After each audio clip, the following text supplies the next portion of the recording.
Sister வாலிய பிள்ளைகளே, இது உங்களுக்கான மெசேஜ் தான். இன்னைக்கு வேதத்தில் கூட 1 கொரிந்தியர் 15ஆம் அதிகாரம் 33வது வசனம், மோசம் போகாதிருங்கள், ஆகாத சம்பாஷணைகள் நல்லொழுக்கங்களை கெடுக்கும்.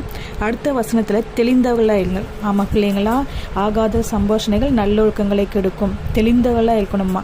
நம்ம எல்லா காரியங்களும் அவங்க செய்கிறாங்க இவங்க செய்கிறாங்கன்னு சொல்லிட்டு நாமளும் அது என்ன பண்ணக்கூடாது, செய்யக்கூடாது.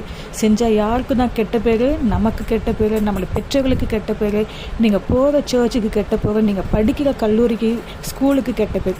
அதனால் ஆகாத சம்பாஷணைகள்லாம் கெட்ட நண்பர்களோட சகவாசம், கெட்ட மனுஷங்களோட சகவாசம், அவங்களுடைய பழக்க வழக்கங்கள், அதை நீங்கள் கற்றுக்கொள்ளாதீங்க. அது நல்லொழுக்கங்களே கெடுக்கும், உங்களையும் கெடுக்கும், உங்கள் பேரையும் கெடுக்கும். அதனால் தெளிந்தவர்களாக இருங்க. அது போல் சகவாசங்கள் வருதா, அவங்களை விட்டு சைலண்ட்டாக ஒதுங்கிடுங்க, ப்ரேயர் பண்ணுங்கள். அப்படிப்பட்ட பழக்கங்களுக்கு, அப்படிப்பட்ட மனுஷர்களுக்கு நீங்கள் அடிமையாகாதீங்க.